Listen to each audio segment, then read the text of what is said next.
My name is Michael Stovall here in Town Creek, Alabama.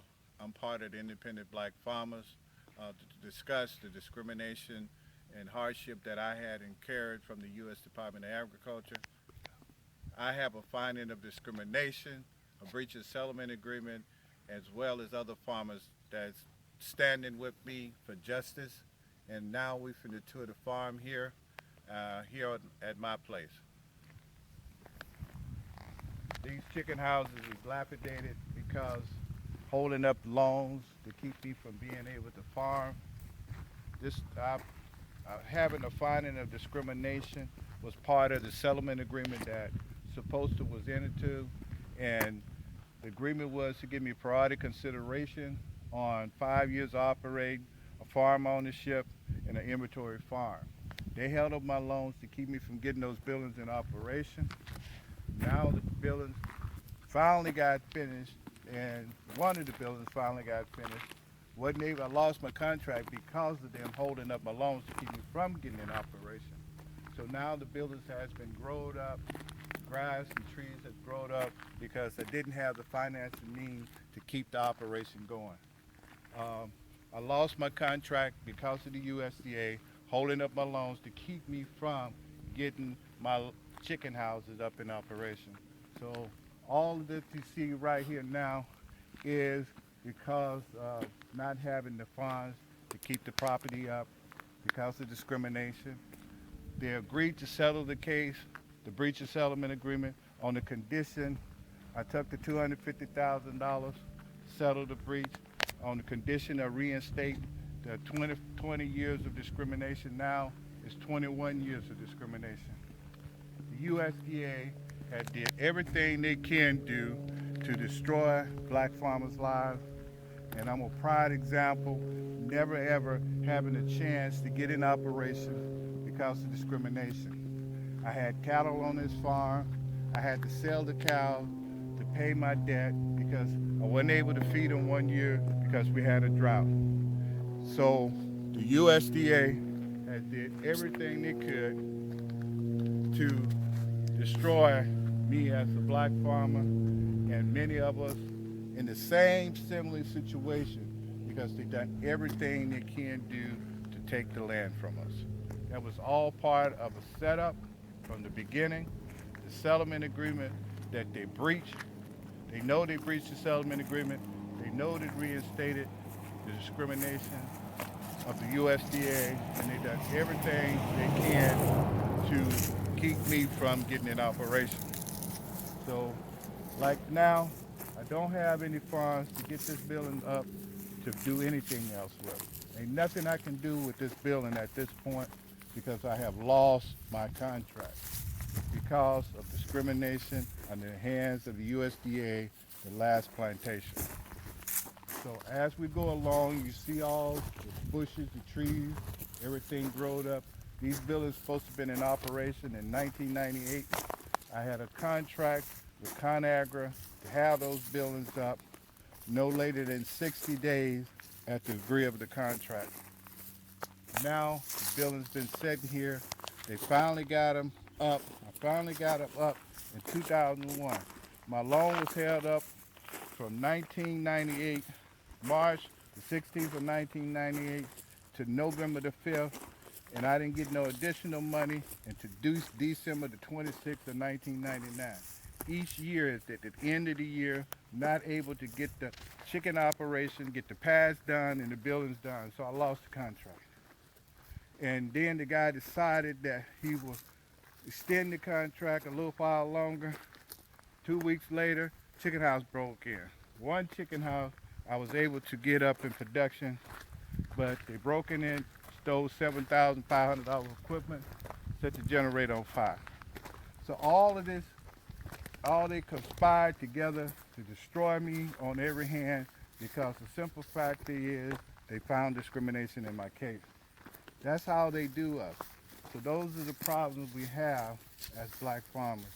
We never can get a chance to get our operation because they do everything they can to destroy us on every hand. And I'm just one of the pot. There's so many more that the USDA have destroyed your life These houses supposed to have been in operation in 1990. Here it is, it's 2013. All this time, never got a chicken. Building was brand new. They forced me to build a shell, knowing it wasn't enough money to get both houses up under a supervised bank account. Now, if they would have gave me the loan at the time of the matter, both houses would have been up in an operation. Now we finna enter the chicken house. You can see everything is brand new inside. Never been a chicken in here in day one. Shavings on the floors, ready for chicken. Never got one chicken because of discrimination with the U.S. Department of Agriculture. So that's what kind of position it put me in. Never been able to get my farming operation in operation because of discrimination. So as you see, no chickens at all. Everything ready for chickens. Motors was stolen off of fans. Building was just destroyed because they did everything in the good old boy system to keep me from getting in operation. So those are the problems that we have as black farmers. We do all we can, follow the law, and we still can't get justice because the court system are not following the law when it comes down to black farmers. So we're finna go into another building that was actually forced me to build and not enough money completed. Why force me to build a shell all the time that they know it wasn't enough money to complete the building from the beginning? So they forced me to build this building, not having enough money to complete it, and here we go. Building sitting here, been sitting here since 2001. No money to complete it. Storm came through, blowed the back end of the building down. Now this was a waste of money. See, this money could have went into another operation because they already didn't help my loans up. We had that hurricane and run lumber up. The contractor agreed to build the building, but after 30 days, it was gone because the lumber and tin had increased, wasn't enough money to complete it. But they still forced me to build this empty building. Nothing out there, no way to complete it. You know, I was supposed to have operating money for 5 years. Every year they try to exhaust that operating money, and that's exactly what they did. All this is growed up because of discrimination from the hands of the USDA. Now we finna go into what's supposed to been, should have been the pasture land. No way to seed the pasture properly, no equipment to bush hog and keep the land up because of discrimination with the USDA. They paid me $150,000 to settle the case and put priority things in place for a farm ownership, an inventory farm, and 5 years operating money. They exhausted that operating money to make sure that I wasn't able to farm. We're gonna go through this gate and I'm gonna show you all this land should have been in green right now, but it's not. It's rolled up because of discrimination with the USDA. The last plantation. They do anything and everything to destroy us as black farmers, and we have to suffer behind it.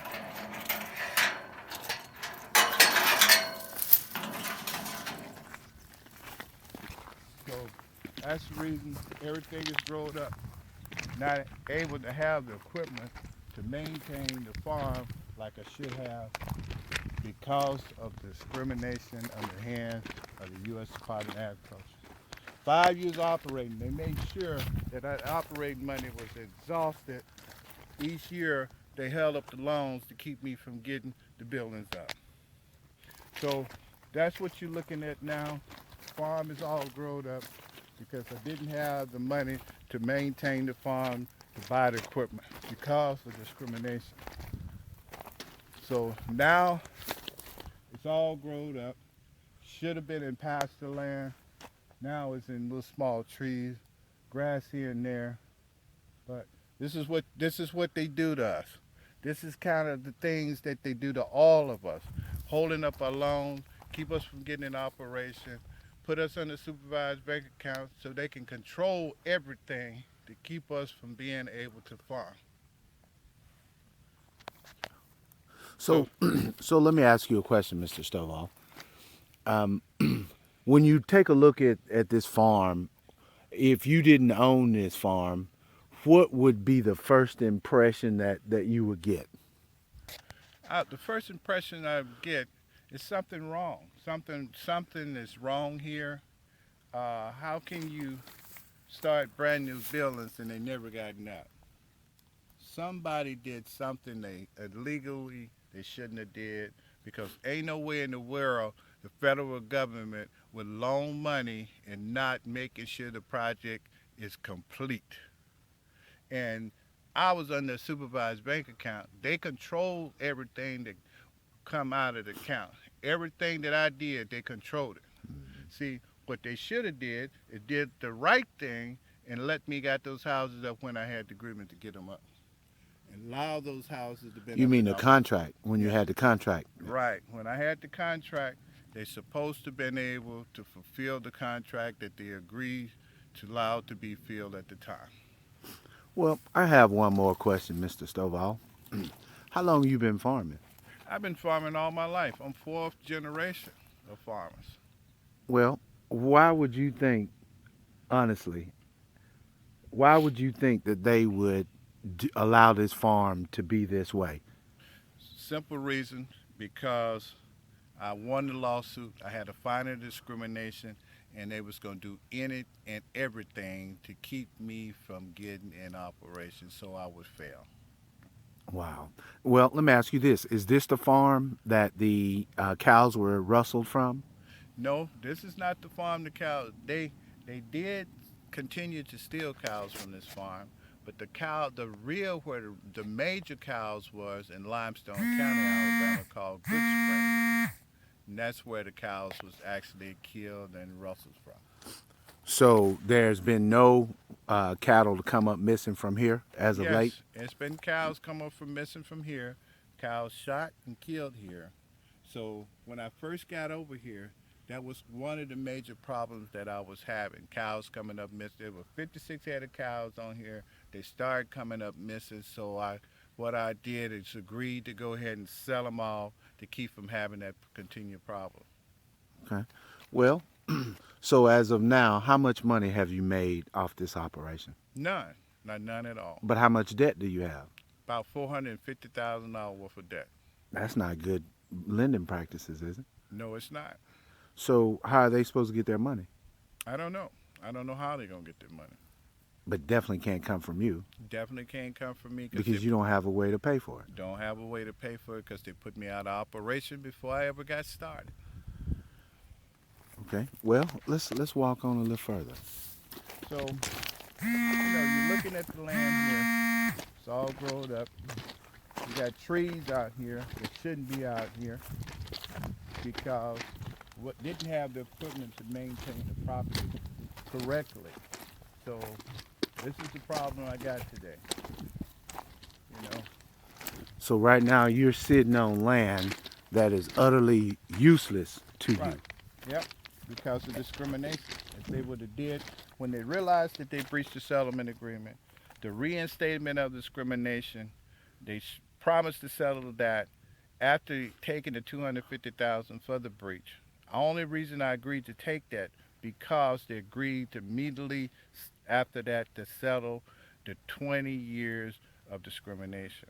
you. Okay. Well, how many acres is this, did you say? This is a 159-acre farm, and what I was planning to do is build actually 6 chicken houses. What we were supposed to start it out with, 6 chicken houses. That was my ultimate plan, to build 6 chicken houses. But I never got 2 up, so I couldn't go to 6, and they held my loans up because I only had 5 years. Each year, at the end of the year, they give me a little bit more money. I couldn't get no chicken houses up at the end of the year. You can't even do the dozer can't. It's so wet that dozer can't even come in here and do the work. That's to exhaust the 5 years. So all of those things was happening to me, and I'm filing complaints in Department of Agriculture because I called Mr. Lloyd Wright, and he told me to continue to file complaints because he see exactly what they're doing to me. Well, let me ask you, who is Lloyd Wright? Lloyd Wright was the Secretary of Civil Rights at USDA. Okay. So I filed 12 complaints up there trying to get justice, and every time I filed a complaint, they said they did everything right. And so eventually I had to file it in court. So after filing in the court stayed in the court for 7 years, I decided to take the 250,000 and if they reinstate the 20 years of discrimination. They agreed to do that. A judgment was entered for $250,000 on a judgment, nothing else. I didn't sign no settlement agreement, only a judgment entered in the court. And that's Judge Allegra's court in And the that's Court of Federal Claims. Court of Federal Claims, Judge Allegra's court. And he and the Court of Federal Claims only have jurisdiction over the breach of contract. Right. So how is it that they could settle your case of discrimination in a court that doesn't have jurisdiction? They can't do that, not Okay. by the law. So it's clear and apparent that there was abuse of discretion Yeah. by the federal district court there in the Northern District of Alabama, Judge Abdul Callan. Right. That's right. And when you appealed, what happened? When I appealed To the 11th Circuit I Court of appealed it Appeals. to the 11th Circuit Court of Appeals. They agreed to do mediation, and once we got to the date, they kept changing the date, and then they decided. I didn't know they had decided that they're gonna do a damage assessment And not, and not mediation.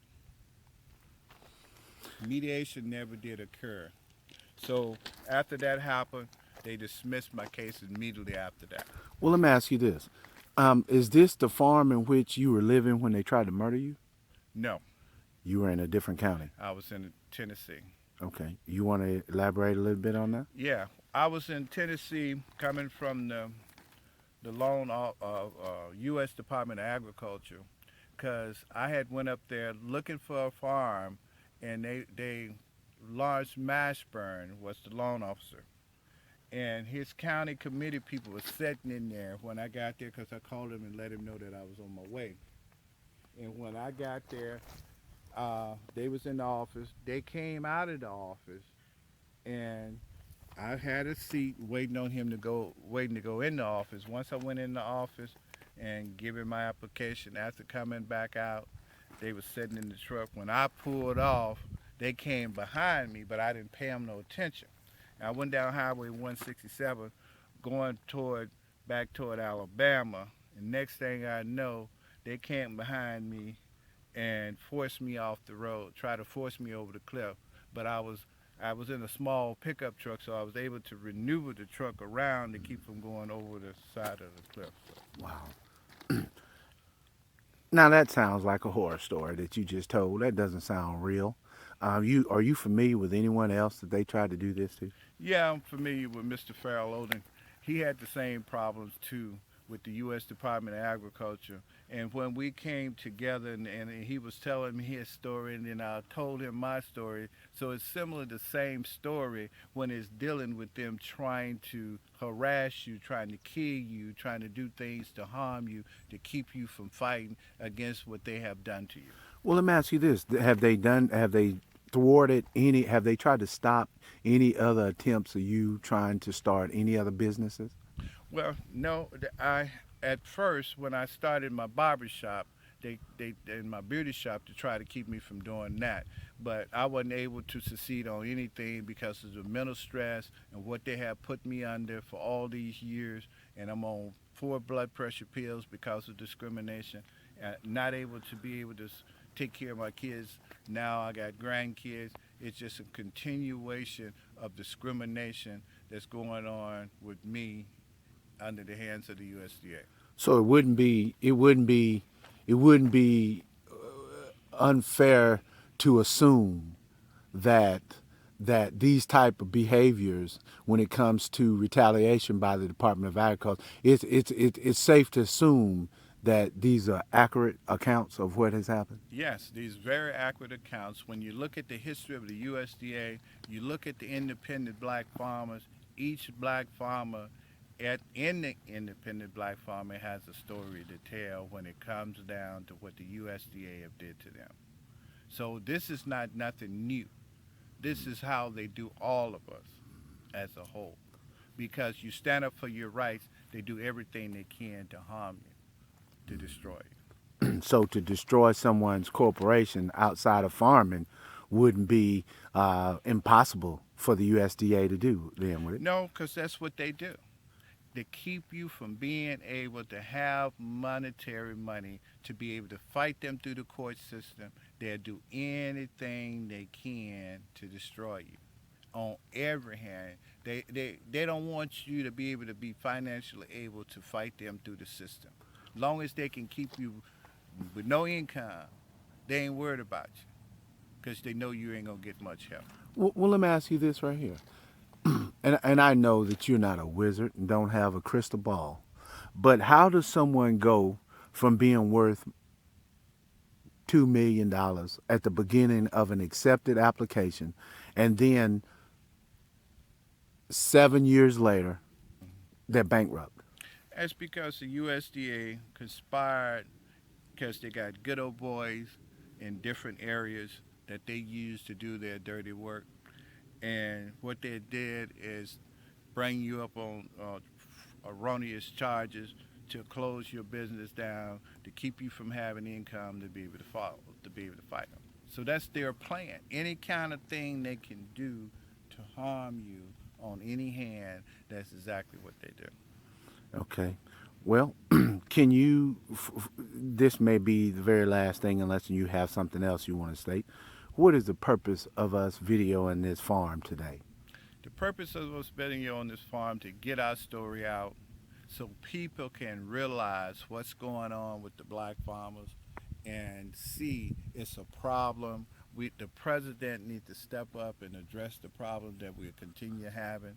Here it is, it's 2013. They treating us like it's 1918 or something to that matter of fact. They keeping us in slavery. They keep us from being able to own the land. It's about the land and the power that they do not want us as black folks to be able to have. Well, one last question. Are you sure this your farm? Yes, I am. And what is the address here? 2881 County Road 262, Town Creek, Alabama, zip code 35672. Because from the looks of this, looks like you're on another planet. Doesn't Yeah, look like you're in Alabama, an agricultural state. You would think that you're on another planet from the way that this farm looks. that's the kind of position that they put me in. Not being able to maintain and being able to be productive in the way I should have been. So is there anything else you'd like to say before we wrap this up, to send this to the producers at HBO? Yes, I'd like to say we need your help. Please help us. We're struggling out here because of discrimination with the USDA. This is this is what they did to us. So we need your help. And we please come and help us because it's very important that we get justice in this situation. I'm not the only one. It's many of us in the same situation because of discrimination on the hands of the U.S. Department of Agriculture. One last question, and we're going to wrap it up. Do you have concerns for the safety of your life? Yes, I have concerns for the safety of my life. Been had concerns for the safety of my life for many years because anything that they can do to cause you harm, they will. I try not to go too many places without letting people know exactly where I'm at. I try to not to be out late at night at any strange time because I don't know what they may try to do because they have did everything they could to destroy my life, take my income and all of that and killed the livestock to keep me from having income, put me in jail, said I starved them to death, all these things and found out it wasn't true. So, and then they're supposed to clear my record and never did. So all these things that they do to you to destroy you. Mr. Stovall, I appreciate it.